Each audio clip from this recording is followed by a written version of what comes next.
Air डाइनेस्टीको helicopter नुवाकोटको शिवपुरीमा दुर्घटना, 5 जनाको ज्यान गयो। हेलिकप्टर दुर्घटनाका सब टिचिङमा पोस्टमार्टम आजदेखि। हेलिकप्टरमै 2 पटक मृत्यु जितेका क्याप्टेन अरुण तेस्रो पटक हारे। हेलिकप्टर दुर्घटना छानबिन गर्न 3 सदस्यीय आयोग गठन। नेपाली आकाशमा 45 वर्षमा 40 वटा हेलिकप्टर दुर्घटना, भिआइपी सहित 97 जनाले ज्यान गुमाए। उपत्यकाका मेयरसँग प्रधानमन्त्री ओलीले भने सडकमा खोज्ने लुट्ने नगरौं, केन्द्र र स्थानीय सरकारबीच समन्वयका साथ काम गर्न आग्रह।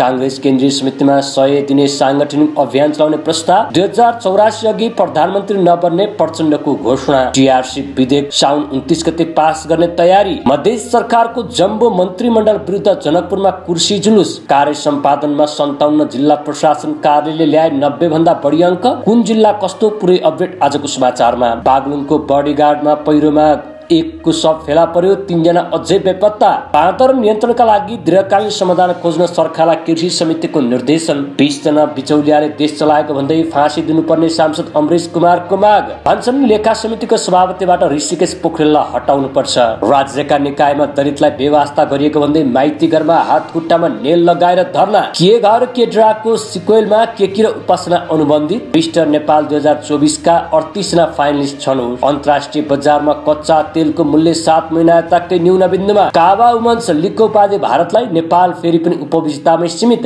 रिसिभ र सर्भिस राम्रो नहुँदा भारतसँग हार्न परेको प्रमुख प्रशिक्षक भट्टको भनाई लगायत समाचार हेर्न सक्नुहुनेछ। कुन ठाउँदेखि हेर्दै हुनुहुन्छ कृपया लेख्नुहोला। हाम्रो च्यानल सब्स्क्राइब गर्नुभएको छैन भने कृपया च्यानल सब्स्क्राइब गर्न नभुल्नुहोला। यो मेहनतका लागि एक लाइक अवश्य गर्नुहोला। समाचार सुरु गरौँ।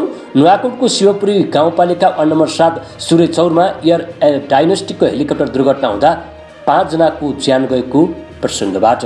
नुवाकोटको शिवपुरी गाउँपालिका वार्ड नम्बर 7 सूर्यचौरमा एयर डाइनेस्टीको हेलिकप्टर दुर्घटना हुँदा हेलिकप्टरमा रहेका 5 जनाकै ज्यान गएको छ।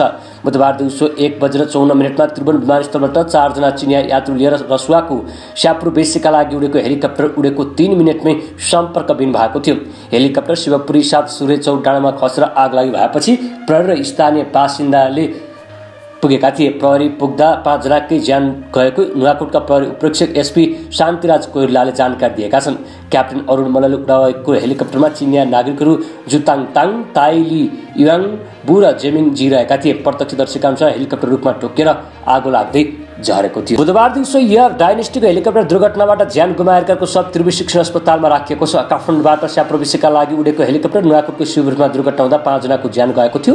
दुर्घटनास्थलबाट सुरक्षा निकायले शव संकलन गरेर अस्पताल ल्याएका थिए। त्रिभुवन शिक्षण अस्पतालका फोरेन्सिक विभाग प्रमुख डाक्टर गोपाल चौधरीका अनुसार आज बिहान 8 बजेबाट पोस्टमार्टम सुरु हुनेछ। उनका अनुसार शव अत्यधिक जलेको भए पहिचानका लागि डिएनए टेस्ट पनि गर्नुपर्ने हुन्छ। सरकारले हेलिकप्टर दुर्घटनाको छानबिन गर्न जाँच आयोग बनाएको छ। मन्त्री परिषदको बुधबार बसेको बैठकले नेपाली सेनाका वरिष्ठ पाइलट सुभाष थापाको नेतृत्वमा जाँचबुझ आयोग बनाएको हो। आयोगमा विष्णु बस्नेत र तनुजा पोखरेल सदस्य छन्। आयोगलाई काम सुरु गरेको मितिले 30 दिन अवधि दिएको सञ्चार मन्त्री पृथ्वी विश्वा गुरुङले जानकारी दिएका छन्। मंगलबार दिउँसो नुवाकोटमा एयर डाइनेस्टीको हेलिकप्टर दुर्घटना हुँदा 5 जनाको मृत्यु भएको थियो। प्रधानमन्त्री केपी शर्मा ओलीले संहिताको प्रभावकारी कार्यान्वयनका लागि आपसी सहकार र संवादका साथ जनताप्रति केन्द्रित भएर लाग्न आग्रह गरेका छन्। काठमाडौँ उपत्यकाका मेयर्स फोरमका पदाधिकारीसँग सिंहदरबारमा भएको भेटमा प्रधानमन्त्री ओलीले को भन्दा को ठुलो भन्ने ढङ्गले नभई केन्द्र र स्थानीय सरकारबीच समन्वयका साथ मिलेर समस्याको समाधान गरी जनतालाई सेवा दिनुपर्नेमा जोड दिएका थिए। उनले जनप्रतिनिधिलाई जनताका पक्षमा काम गर्न निर्वाचित भएको भन्दै अहङ्कार र दमबाट निर्देशित नहुन भने। उनले नगर प्रहरी लगाएर फुटपाथ व्यापारीमाथि भइरहेको दमनलाई सङ्केत गर्दै रोक्न आग्रह गरे। जनताप्रति शालीन र विनयशील हुनुपर्छ। हामीसँग जनतालाई हप्काउने, दप्काउने, दुःख दिने, खोज्ने, लुट्ने र पिटपाट गर्ने अधिकार हुँदैन। प्रधानमन्त्री ओलीले भने सडकमा हिँडेका जनताले जनप्रतिनिधिलाई गरेका गुणगान सक्कली र दिगो हुन्छ। सामाजिक सञ्जाल र नक्कली नामबाट गरिएका प्रशंसा दिगो हुँदैन।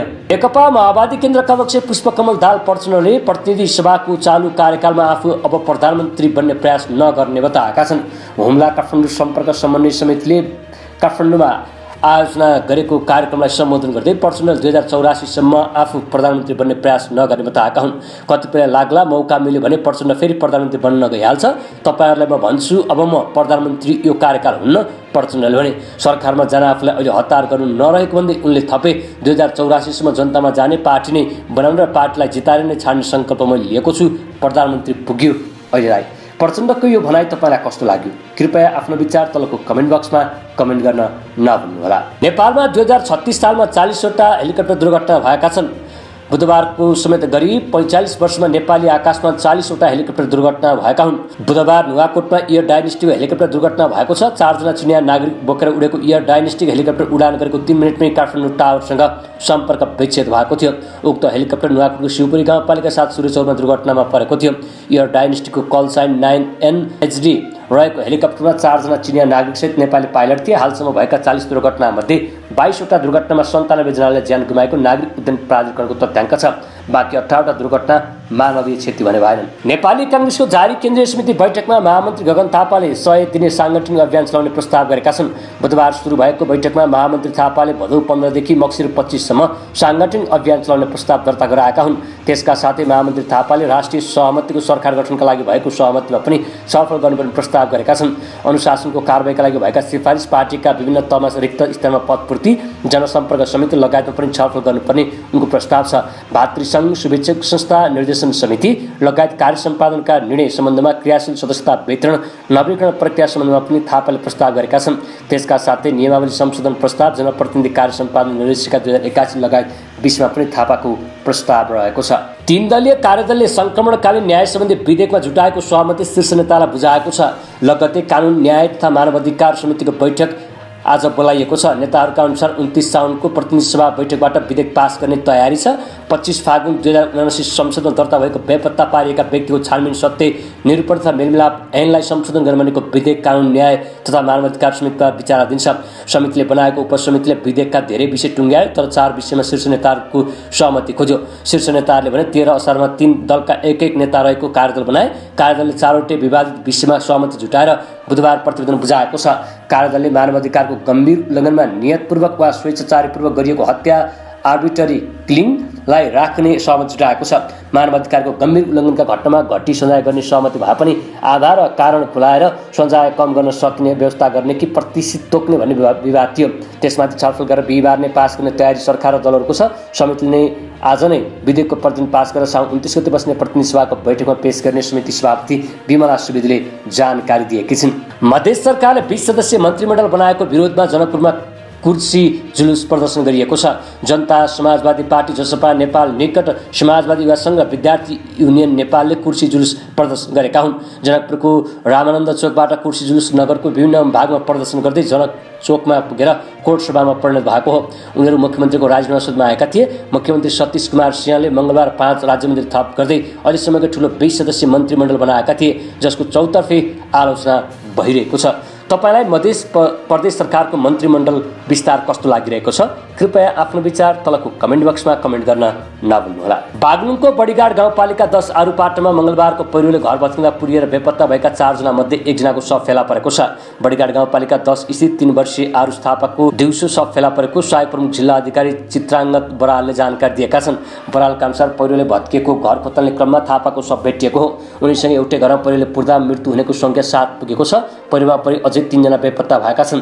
बेपत्ता हुनेमा 7 वर्षीय मधु बुढा, 10 वर्षीय मनोज बुढा र 11 वर्षीय एमलाल विक रहेका छन्। बेपत्ताको खोजीमा नेपाल प्रहरी सेना परिचालन भइरहेका छन्। सरकार गठन र राजनीतिक नीतिमा दलितलाई गरिएको घृणा विरुद्ध हातखुट्टामा नेल लगाएर माइतीघरमा विरोध प्रदर्शन भएको छ। दलितका लागि दलित अभियान नेपालको समन्वय अभियानता संयोजक खगेन्द्र सुनार सहितका युवाहरूले बुधबारदेखि माइतीघर मण्डलमा विरोध प्रदर्शन सुरु गरेका छन्। संविधानको व्यवस्था र सामाजिक न्यायको सिद्धान्त बमोजिम दलितको राजनीतिक प्रतिनिधित्व सुनिश्चित गर्नुपर्ने उनीहरूको माग छ। गणतन्त्र नेपालमा समेत संविधान विपरीत राज्यका हरेक निकायमा दलित समुदायको प्रतिनिधित्वलाई ख्याल नगरेको भन्दै युवाहरूले आन्दोलन थालेका हुन्। अभियानका संयोजक सुनारले राजनीतिक दलहरू र सरकारले मन्त्री परिषद गठन र राजनीतिक नियुक्तिमा दलित समुदायमाथि घृणाभाव देखाएको प्रति आपत्ति जनाएका छन्। दलित समुदाय राजनीतिक रूपमा प्रतिनिधित्वविहीन भएको छ। संविधानले दलित समुदायको समानुपातिक प्रतिनिधित्व र समावेशिताको सुनिश्चितता गरे पनि दल र सरकारले त्यसको पालना गरेनन्। उनले भने दलित समुदायमाथि भएको यो अन्याय र घृणाको विरुद्ध अब हरेक जागरुक युवाले बोल्नुपर्छ। प्रतिनिधि सभा अन्तर्गतको कृषि सहकारी तथा प्राकृतिक स्रोत समितिले बाँदर नियन्त्रणका लागि दीर्घकालीन समाधान खोज्न सरकारलाई निर्देशन दिएको छ। सिंहदरबारमा बुधबार बसेको समिति बैठकले दीर्घकालीन रूपमा बाँदर नियन्त्रणका लागि गर्नुपर्ने कारणहरूको अध्ययन गरी समाधान खोज्न र त्यसमा जटिलता देखि 1 महिनाभित्र समितिमा जानकारी गराउन वन मन्त्रालयलाई निर्देशन दिएको हो। बैठकले जङ्गली जनावरलाई मानव बस्तीमा आउनका लागि रोक्न आवश्यक सुरक्षाको प्रवर्धन गरी क्षतिको न्यूनीकरण गर्न पनि निर्देशन दिएको छ। त्यस्तै बाँदर, बँदेल, दुम्सी, नीलगाई लगायत जङ्गली जनावरबाट कृषि बालीमा गरिएको क्षतिको उचित मूल्याङ्कन गरी आवश्यक क्षतिपूर्तिको पहल गर्न पनि निर्देशन दिएको छ। बैठकमा वन तथा वातावरण मन्त्री एन बहादुर शाही ठाकुरले अहिले ग्रामीण क्षेत्रमा रातो बाँदरको समस्या निकै देखिएको भन्दै यसअघि भारतमा अध्ययन गरेर प्राप्त भएको प्रतिवेदनको आधारमा समाधान खोज्ने जानकारी दिएका छन्। नेपालको संविधानले मृत्युदण्डलाई वर्जित गरेको छ। संविधान अनुसार कसैलाई पनि मृत्युदण्ड दिने वा देश निकाला गर्ने कानुन बनाउन पाइँदैन। तर सांसद अमरेश कुमार सिंहले पनि संविधान संशोधन गरेर नयाँ कानुन ल्याएर भए पनि भ्रष्टाचारी बिचौलियाहरूलाई फाँसीको व्यवस्था गर्नुपर्ने बताएका छन्। अहिले 20 जना बिचौलियाले देश लागिरहेको बताउँदै सिंहले उनीहरूलाई फाँसी नदिएसम्म देश उँभो नलाग्ने दाबी गरे। यो देशमा 20 जना बिचौलियाले चलाएका छन्। ती 20 जना बिचौलियालाई संविधानमा संशोधन गरेर फाँसीको सजाय नदिइकन देश अगाडि बढ्न सक्दैन। सांसद सिंहले भने, मैले यो बुझिसकेको छु, म पावरलाई धेरै नजिकबाट अध्ययन गर्छु। जसले जतिसुकै भने पनि यो देश प्रधानमन्त्रीको बसमा छैन। सांसद सिंह प्रतिनिधि सभाको सार्वजनिक लेखा समितिका सदस्य हुन्। उनको समितिमा अहिले डेडिकेटेड र ट्रङ्क लाइनको विद्युत महसुलबारे बहस चलिरहेको छ। तर विषय लेखा समितिमा ल्याइरहन आवश्यक नभएको सिंहको तर्क छ।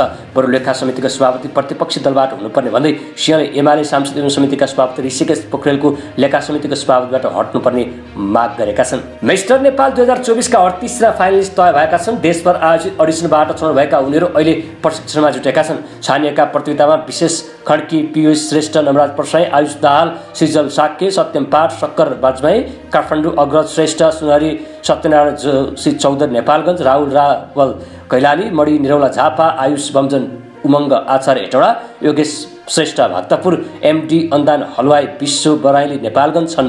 यस्तै दिपेश चौधरी धनगढी, पिन्टु सन्याल विराटनगर, अशोक विका पोखरा, मनोज गुरुङ लमजुङ, सत्यराज घिमिरे ललितपुर, सागर घिमिरे विराटनगर, सञ्जय मण्डल जनकपुर, सरोज तामाङ मोक्तान रसुवा, शान्त कुमार दास राजराज रहेका छन्। निर्देशक दिपेन्द्र के खरालको आगामी फिल्म घर नम्बर 2 को मुख्य अभिनेत्रीमा के अधिकारी र उपासना सिंह अनुमोदित भएका छन्। यो फिल्म के घर के ड्राको दोस्रो श्रृङ्खला हो।